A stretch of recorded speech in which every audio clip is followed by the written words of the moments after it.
Hey guys, welcome to your next project dealing with APIs. In this video, we're going to use the Weather Underground API, which is one that I've used for years now for building weather applications with React and Angular, React Native. I have a YouTube video building one with React Native.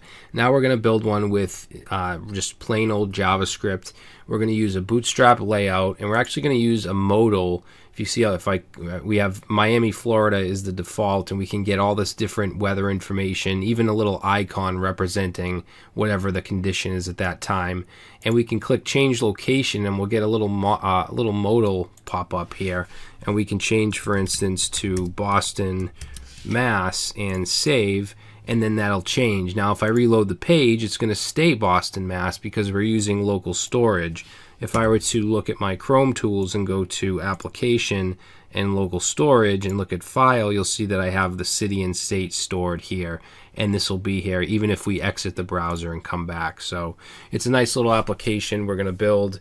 We're going to use the fetch API again to make our request to the W Underground API.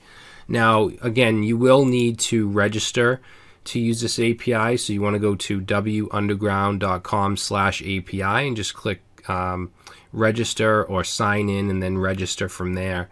And you should then have a panel like this where you can see your key settings. This is your API key, and then if you go to documentation, it shows you how to make a request, and it's very easy. All you do is use this URL.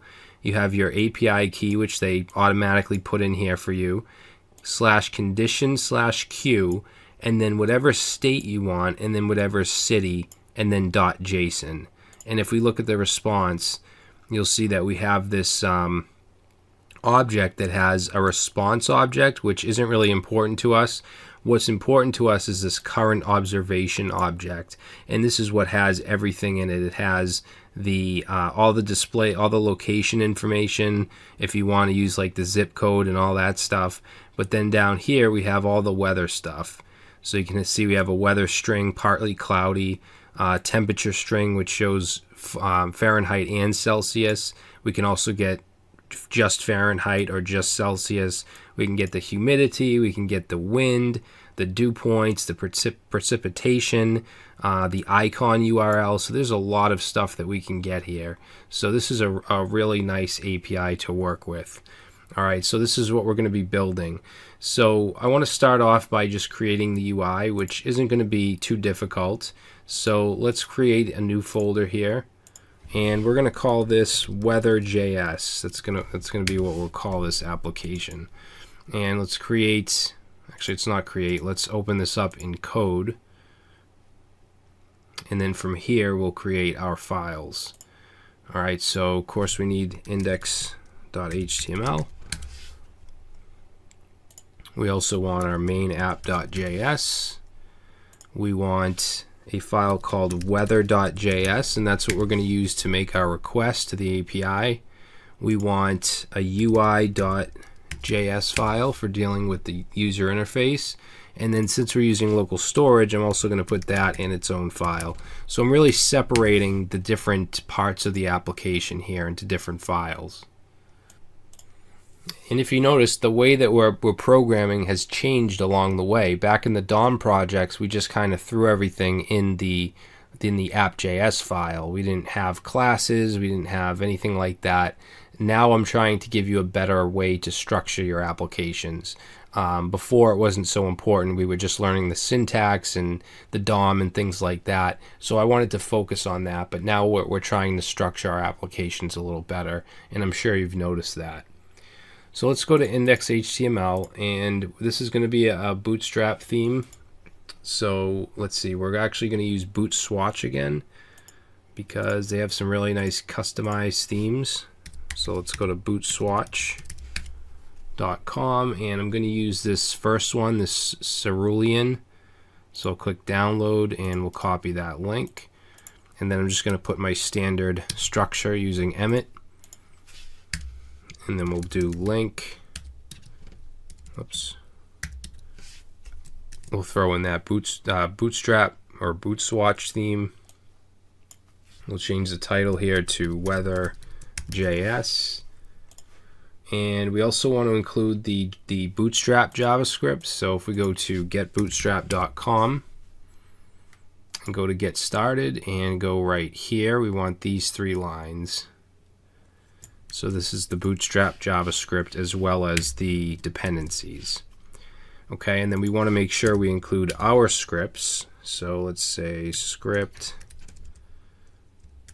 source, and this will be, let's do storage.js. I'm just going to copy this. So we need 3 more. So we'll have storage, then we'll have the WeatherJS, then we'll have UI.js, and then app.js. And save, and now we can start to build the body. So let's go right below the opening body tag and create a container, which will push everything to the middle. Let's create a row. We're going to use the grid. Now we're going to use a 6-column div here, column D6, but I want to push it to the middle, so we're also going to add the MXAuto class. And then I want text center, I want it to be blue, so I'm going to add the BG primary class. And let's do margin top 5. Let's do padding all around 5. And let's do rounded. That'll give us rounded corners. Alright, so quite a few classes there. And then we'll put an H1. I'm going to give this an ID of w-location. So the way I'm doing this is a little bit different. I'm going to create an element for each part. For instance, the location, which will be in an H1. Then we'll have the weather string, which will be like partly cloudy. I'm going to do it in each separate element rather than putting the entire HTML in JavaScript and inserting it into one div, which is a kind of a different way of doing it. So let's put an H3 here. I'm also going to give this H3 a class of text dark to make it black, and then we're going to give this an ID of W. Is that what I want?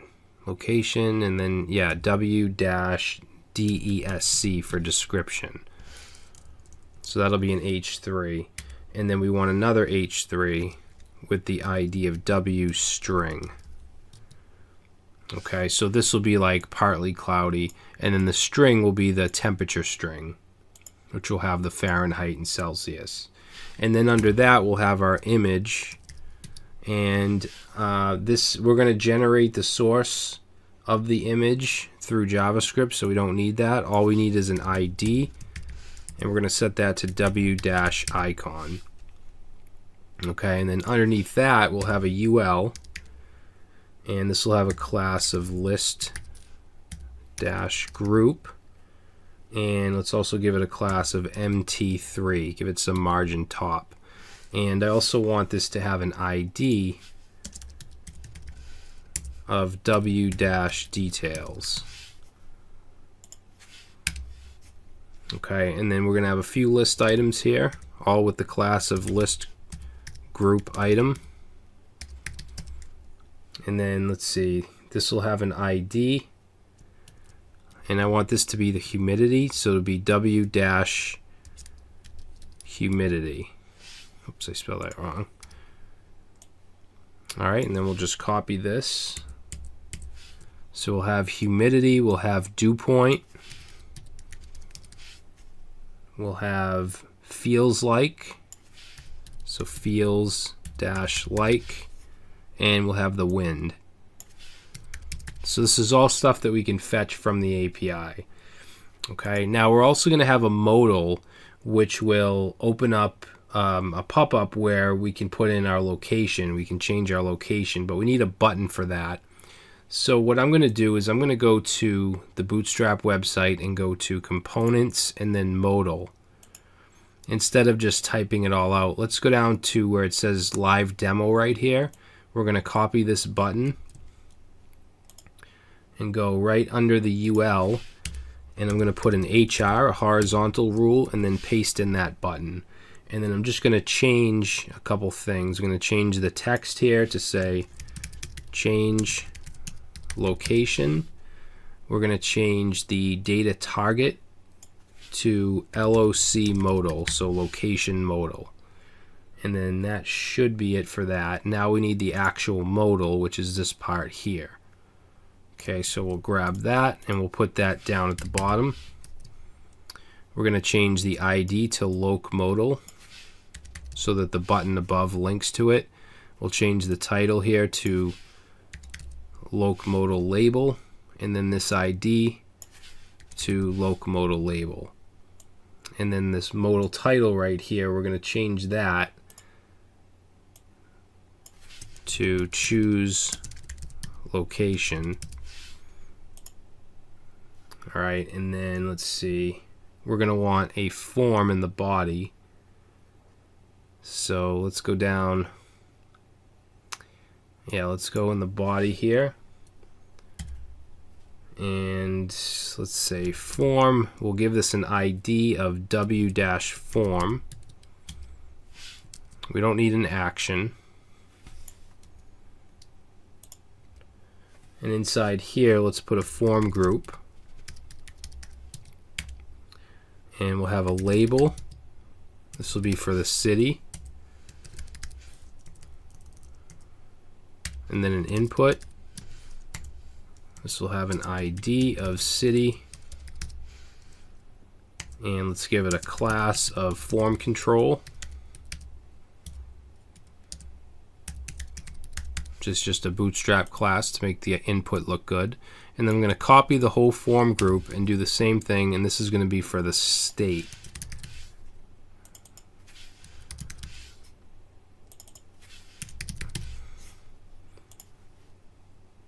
Okay, and then in the footer, we have a close button. We can actually leave that the way it is. And then this button here, I'm just going to give that an ID of w-change button,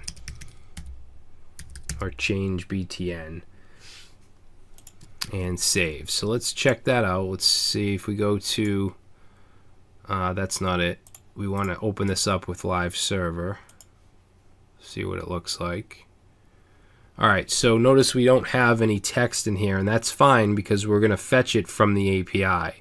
We just basically have placeholders up here. Alright, so all this stuff, it's just placeholders. If I click change location, we get our little modal drop down. Alright, good. So in the next video, what we'll do is we'll create our, or we'll work in our weather.js file. We're going to create a weather class where we can fetch the data from the API and bring that in, and then we'll have the UI.js class actually insert the data into the elements here. Alright, so I will see you in the next video.